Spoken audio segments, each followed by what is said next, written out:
ide-idenya Ibu dalam lokalisasi itu seperti apa? Mungkin ide-ide yang muncul ini baru sekedar ide mungkin, tapi mungkin akan kita coba terapkan dan mudah-mudahan bisa terlaksana karena kita mempelajari dari modul 1 sampai dengan modul 3 dan semuanya punya keistimewaan. Mungkin kita akan merangkum semua kegiatan itu dalam mungkin buletin atau seperti artikel. Ya, kalau bisa lah kata orang majalah mini yang bisa dibuka dan bisa menjadi referensi untuk orang lain bisa pelajari. Situ akan terangkum baik itu materi maupun mungkin aksi-aksi yang kita lakukan di setiap modulnya. Jadi itu yang kedua mungkin karena setiap kegiatan pasti aksi nyata, tentunya video-video kegiatan kita itu akan kita tampilkan lagi. Mungkin semuanya berkaitan mulai dari 1 sampai dengan 3. Kemudian mungkin juga ada produk-produk yang mungkin bisa dihasilkan dari kegiatan tersebut. Ya, jadi itu mungkin idenya adalah bagaimana kita misalnya kayak apa contoh-contoh kesepakatan kelas, mungkin kita bisa kasih contoh membuat dari benda-benda bekas yang bisa kita supaya ada pejangan di kegiatan apa dari panen hasil nanti, bahwa sebenarnya kita bisa manfaatkan untuk kelengkapan kelas itu juga. Seperti membuat kesepakatan kelas itu supaya menarik ya, kita gunakan barang-barang bekas yang bisa dimanfaatkan. Dan kemudian kalau mungkin aksi nyata lainnya kan tentunya apa yang dilakukan di aksi nyata mungkin ya harus ditampilkan semua dan disajikan pada saat panen hasil, karena orang mau tahu apa yang kita lakukan selama pelaksanaan pendidikan itu mulai dari 1 sampai dengan 3. Kalaupun ada produk yang bisa dihasilkan yang mudah-mudahan bisa dihasilkan. Saya kira itu. Oke, jadi itu tadi adalah ide-idenya ya. Sebenarnya sudah ada gambaran saya juga. Itu yang akan dibayarkan. Namun saya sedih belum pernah mendengar dari Ibu. Rencananya apa yang akan ditanyakan pada saat Ya, rencana yang ingin dipamerkan mungkin yang pertama tentunya kan ini adalah hasil pembelajaran kita selama di modul 1 sampai dengan 3. Mungkin program-program di modul terakhir itu kan ada program yang mungkin akan kita lakukan. Dan salah satunya di demonstrasi kontekstual itu ada yang produk, mudah-mudahan ini musimnya tidak berlalu, musim salak. Nanti saya sama Ibu Mustika akan berkolaborasi untuk mengajak anak-anak untuk melakukan praktek membuat produk dari buah salak itu sendiri. Dulu kan kita buat manisan salak, yang tidak tertutup kemungkinan mungkin dari buah-buahan lain seperti pisang dan sebagainya yang ada di lingkungan sekolah kami ini untuk kita manfaatkan sebagai usaha kewirausahaan, di mana nanti kami akan melibatkan anak, di mana produksinya itu akan kami dokumentasikan bersama anak-anak, kemudian itulah nanti akan tampilkan dengan produknya. Seperti itu rencananya. Ya. Oke, kemudian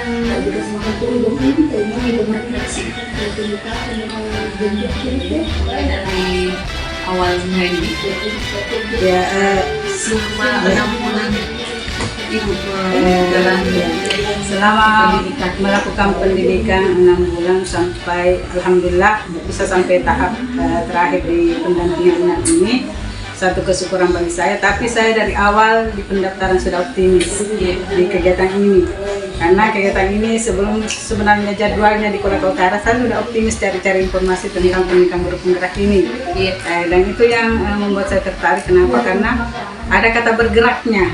Itu yang membuat saya tertarik. Berarti ada sesuatu yang dibutuhkan oleh guru untuk mungkin mengembangkan dirinya di dalam kata bergerak itu. Nah, informasi ini sudah lama saya tunggu. Sebenarnya di awal ada optimis, ada juga pesimisnya karena mendengar cerita orang.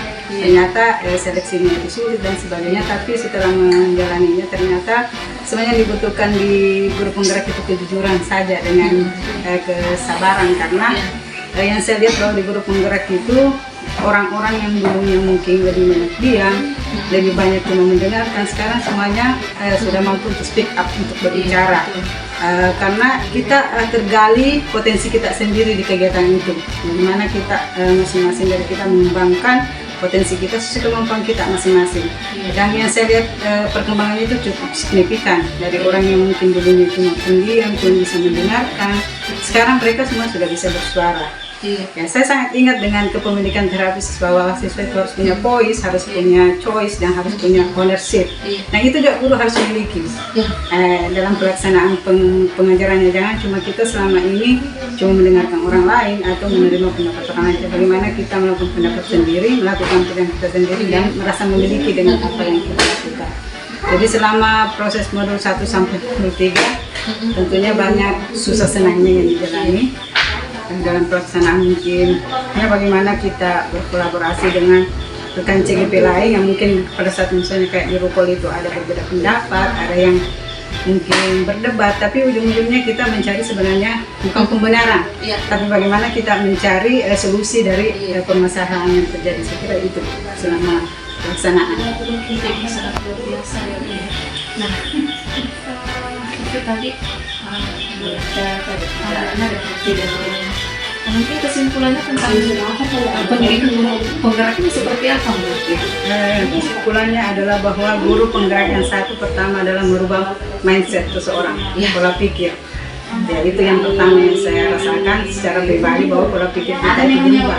Iya. Dan selama ini kita berada di zona nyaman sebagai guru, datang ke sekolah, mengajar, menyelesaikan tugas, setelah itu ya pulang ke rumah menyelesaikan administrasi, selesai sampai di situ toh. Tapi sekarang pola pikir kita itu lebih terbuka, bahwa sebenarnya guru itu lebih meluas lagi kegiatannya, bukan cuma sekedar mengajar toh, tapi bagaimana guru bisa menciptakan murid yang punya karakter, murid yang bisa berprestasi secara akademik maupun non akademik. Jadi kita selama ini cuma menjadi guru menjalankan kewajiban toh saja. Tapi saya di guru penggerak itu mendapatkan pengetahuan dan keterampilan dari materi-materi yang diberikan, bahwa pendidikan sebenarnya itu harus pusatnya ke siswa. Selama ini kan teacher center, di mana guru menjadi pusat dari pendidikan itu sendiri. Nah sekarang harusnya kan student center, di mana berpusat kepada murid. Jadi itu yang perubahan itu. Kemudian saya mendapatkan lingkungan pembelajaran yang selama ini mungkin tidak saya dapatkan di kegiatan saya sebagai guru sehari-hari, di mana saya bertemu dengan guru-guru hebat, saya katakan, karena yang terpilih di sini mungkin melalui seleksi-seleksi yang kita tidak tahu bagaimana Kemendikbud menyeleksi ini sehingga mengumpulkan orang-orang hebat ini dalam satu pendidikan yang kita bukan sama-sama mengedepankan ego kita masing-masing, tapi bagaimana kita saling memberikan solusi dari permasalahan yang mungkin kita hadapi di pembelajaran kita sehari-hari sebagai guru. Jadi kesimpulannya bahwa guru penggerak ini membawa perubahan yang sangat besar untuk saya secara pribadi sebagai guru, dan terutama kepada murid-murid saya, karena apa yang saya dapatkan di guru penggerak itu tidak pernah saya dapatkan sebelumnya. Itu bisa saya terapkan, seperti misalnya pembelajaran berdiferensiasi, sosial emosional, itu yang kemudian kita terapkan, dan ternyata itu memang terbukti bahwa itu memang yang harus dilakukan untuk siswa. Saya kira seperti itu. Luar biasa ya Bu. Ya. Jadi dibuat kesimpulan bahwa guru penggerak itu harus merubah mindset. Iya. Kemudian bagaimana berkolaborasi, semua itu untuk siswa. Kemudian Bu Hasma mendapatkan bahwa kita sebagai guru itu sebenarnya pembelajaran itu harus berpusat pada murid student center. Kemudian yang terakhir tadi sangat yang menggugah hati saya itu bahwa bertemu dengan orang-orang yang hebat, yang semindset dengan itu. Ya, jadi itu suatu kesyukuran yang luar biasa yang tidak pernah kita duga-duga selama ini. Kemudian yang terakhir mungkin Ibu Hasma tidak pernah berpikir bahwa saya akan bertemu yang bernama Ibu Mulyana. Ya, betul sekali. Terima kasih banyak Ibu.